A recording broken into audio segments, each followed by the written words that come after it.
اور حضرت عبداللہ بن سلام کا ذہن و فکر دو، وہ کہتے ہیں کہ ارے مدینہ والو ہوشیار ہو جاؤ، اے سرب والو خدا سے ڈرو، خدا کی قسم یہی نبی آخر الزماں ہے، ان کے چہرے کی صداقت و حسن کو دیکھ لو، یہ جھوٹے نہیں ہیں، یہی نبی آخر الزماں ہے، ان کے آنے سے دنیا روشن ہو گئی ہے، اے مدینہ والو ان کے آنے سے مدینہ روشن ہو گیا ہے۔ اسی لیے تو حفیظ جالندھری نے پکار کر کے کہہ دیا، یہ جہاں بے نور تھا تاریک تھا اور سخت کالا تھا، اور کوئی پردے سے کیا نکلا کہ گھر گھر میں اجالا تھا۔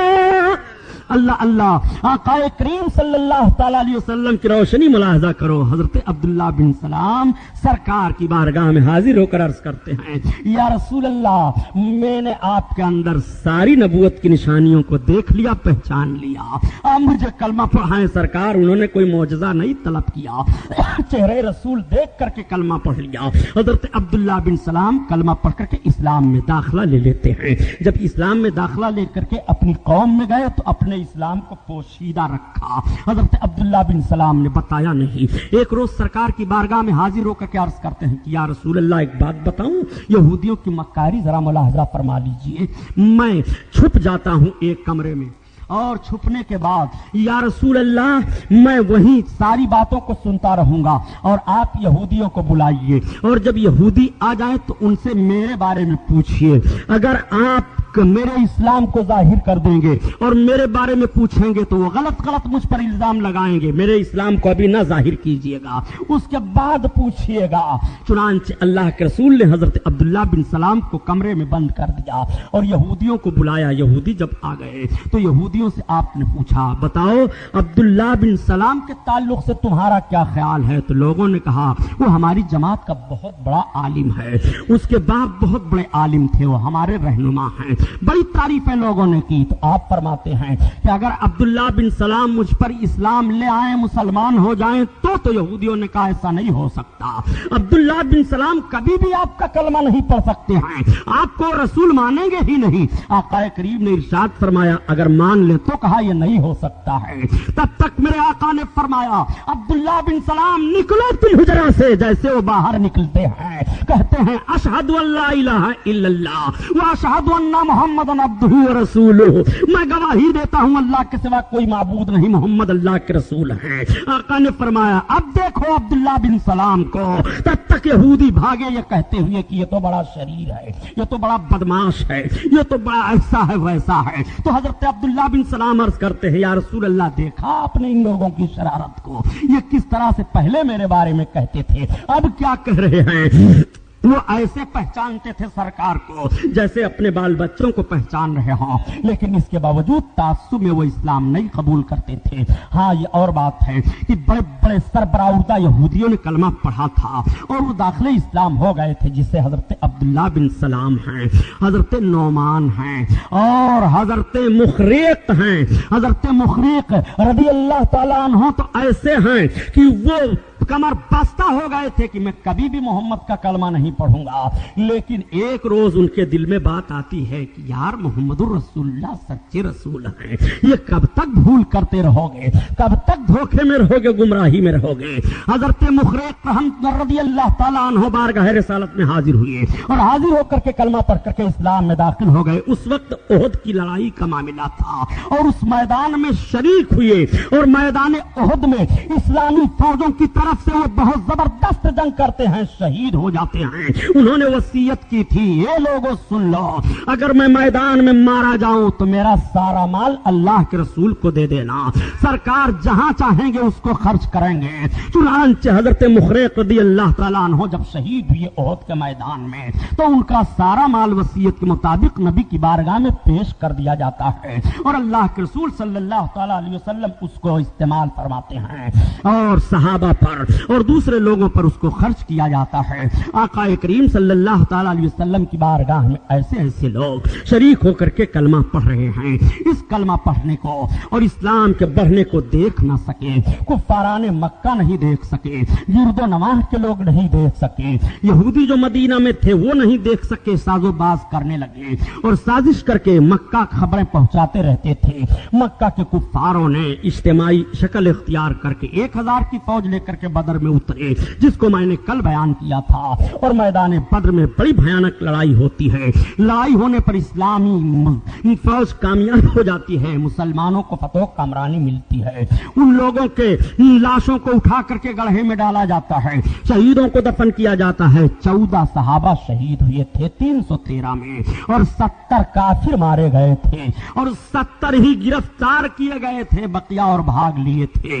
اللہ کے رسول صلی اللہ تعالی علیہ وسلم کے اس فتح کو جب مدینہ کے یہودیوں نے سنا تو اچنبھوں میں پڑ گئے۔ وہ سوچ نہیں سکتے تھے کہ مکہ کے کافروں سے اتنی زبردست جنگ کرنے کے بعد محمد کے مختصر ماننے والے کامیابی حاصل کر لیں گے، لیکن جب انہوں نے دیکھا کہ کامیابی کے بجائے 70 لوگوں کو گرفتار بھی کر لیا ہے تو تعجب میں پڑ گئے۔ اب ان 70 لوگوں کو کیا کیا جائے؟ مشورہ ہوتا ہے۔ حضرت عمر فاروق اعظم عرض کرتے ہیں، یا رسول اللہ، یہ 70 لوگ جو پکڑ پکڑ کر کے آئے ہیں، ان میں سے ہم لوگوں میں سے جو جس کا رشتہ دار ہے وہ اس کو قتل کرے۔ اللہ کے رسول صلی اللہ علیہ وسلم نے فرمایا نہیں۔ پھر مشورہ ہوتا رہا۔ اللہ کے حبیب صلی اللہ تعالی علیہ وسلم نے فرمایا ایسا کیا جائے، انہیں پھر ٹائم دے دیا جائے، ان کے رشتہ دار وغیرہ جتنے ہیں وہ فدیہ دے کر کے چھڑانا چاہیں تو چھڑا لے جائیں، ہم فدیہ پر انہیں چھوڑ دیں گے۔ چنانچہ اسی میدان بدر میں سرکار کی ایک بیٹی حضرت زینب رضی اللہ تعالی عنہا تھی، ان کا نکاح عمرو بن عاص سے ہوا تھا۔ وہ اسلام نہیں لائے تھے، اس وقت کافروں کی طرف سے لڑنے آئے تھے، وہ بھی گرفتار کر لیے جاتے ہیں۔ چنانچہ انہیں کافروں میں گرفتار کر کے وہ بھی آئے ہوئے ہیں۔ اس وقت مشرکین سے نکاح کرنا منع نہیں تھا، بعد میں مشرکوں سے نکاح کی حرمت کی آیت نازل ہوئی ہے۔ اللہ کے رسول صلی اللہ تعالی علیہ وسلم کے سامنے آپ کے داماد لائے جا رہے ہیں، سرکار کے سامنے کئی لوگ لائے جا رہے ہیں، فدیہ دے دے کر کے سب چھٹکارا لے رہے ہیں۔ رسول اللہ صلی اللہ علیہ وسلم کے سامنے ایک ہار آتا ہے، آپ کی شہزادی نے اپنا ہار بھیج دیا تھا، میرے شوہر کو چھوڑ دیا جائے۔ جب ہار سامنے آتا ہے تو یہی وہ ہار تھا جس کو رسول اللہ نے اپنی شہزادی کو دیا تھا۔ نبی کونین کی آنکھوں میں آنسو آ گئے۔ میرے آقا صحابہ سے فرماتے ہیں، میرے صحابہ اگر تم مشورہ دو اور تم کہو تو عمرو بن عاص کو یوں ہی چھوڑ دیا جائے، یہ ہار میری بیٹی زینب کا ہے۔ صحابہ نے عرض کیا، یا رسول اللہ، میرے ماں باپ آپ پر قربان، آپ جو فیصلہ فرمائیں ہمیں منظور ہے۔ چنانچہ ان کو رہا کر دیا جاتا ہے۔ بعد میں وہ بھی سرکار پر ایمان لائے اور آ گئے سرکار کے قدموں میں۔ اللہ کے حبیب صلی اللہ علیہ وسلم نے دیکھا کہ کچھ لوگ ایسے بھی قیدی ہیں جن کے کوئی رشتہ دار فدیہ دینے کے لیے تیار نہیں ہیں، ان کو چھڑانے کے لیے تیار نہیں ہیں۔ اللہ کے رسول نے ان سے ارشاد فرمایا، تم پڑھے لکھے ہو؟ لوگوں نے عرض کیا، ہاں یا رسول اللہ، ہم پڑھے ہیں کچھ۔ سرکار ارشاد فرماتے ہیں، تو جو ان قیدیوں میں پڑھا لکھا ہے وہ ہمارے صحابہ کو اور ان کے بچوں کو پڑھا لکھا دے، یہی ان کا فدیہ ہو جائے گا۔ اللہ اکبر! تعلیم پر سرکار نے کتنا زور فرمایا، ذرا غور فرمائیے۔ نبی کونین تعلیم حاصل کرنے کو ان قیدیوں کا فدیہ قرار دے رہے ہیں۔ سیرت رسول مطالعہ کرو تو تمہیں پتا چلے گا علم کسے کہتے ہیں اور علم کی ترقیاں کیسے ہوتی ہیں اور علم سے وقار کیسے بڑھتا ہے۔ آج مسلمانوں پر الزام لگایا جاتا ہے مسلمان پڑھتا لکھتا نہیں ہے، مسلمان علم نہیں حاصل کرتا۔ میں پوچھتا ہوں مسٹر آپ سے، مسلمان بہت پڑھتے ہیں، مسلمان بہت علم حاصل کرتے ہیں،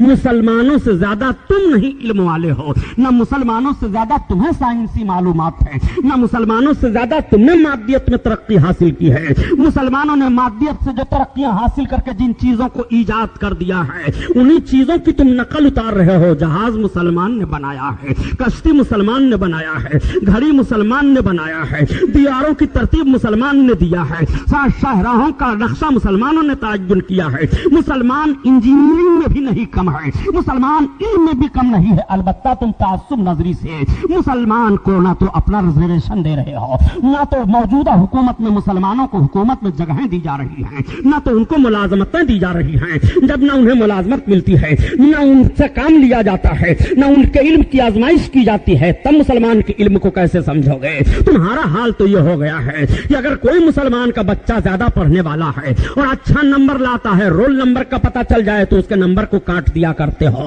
اس کے نمبر کو کاٹ کر کے اسے فیل کر دیا کرتے ہو۔ یہ ساری باتیں آج موجودہ حکومت میں پارلیمنٹ میں اٹھائی جا رہی ہیں۔ مسلمان بچوں کے ساتھ تم یہ انصاف کا خون کر رہے ہو۔ مسلمان بچے جو پڑھے لکھے ہیں اور ڈگریاں جن کے پاس ہیں، دو ہیں ملازمت میں اور لوگ ہیں ملازمت میں، دیکھو وہ کام کرتے ہیں کہ نہیں، وہ سارا معاملہ سراہتے ہیں کہ نہیں۔ خدا کی قسم مسلمان جس آفس میں رہے گا اس آفس کا نقشہ بدل دے گا۔ مسلمان نہ ملک کا غدار ہوتا ہے، نہ مسلمان اپنی ملازمت کا غدار ہوتا ہے۔ مسلمانوں کی وفاداری کو تم نے دیکھا کہاں ہے؟ اگر تم نے فوج میں مسلمانوں کو لیا ہے تو مسلمان نے سرحد پر اپنے خون کو بہا کر کے بتایا ہے ہم وفادار ہیں۔ اگر تم نے آفسوں میں مسلمانوں کو لیا ہے تو مسلمانوں نے آفسوں میں اپنی ذمہ داریوں کو نبھا کر کے بتا دیا ہے ہم مسلمان ہیں۔ مسلمان کبھی بھی وفاداری نہیں کرتا ہے، یہ وہ وفاداری سے نہیں پھرتا ہے۔ یہ غلط الزام تم مسلمانوں پر لگا رہے ہو۔ مسلمانوں کے پیغمبر صلی اللہ تعالیٰ علیہ وسلم نے قیدیوں کو فدیہ قرار دیا تھا کہ پڑھے لکھے ہو تو انہیں پڑھا دو، یہی تمہارے لیے چھٹکارے کا سبب بن جائے گا۔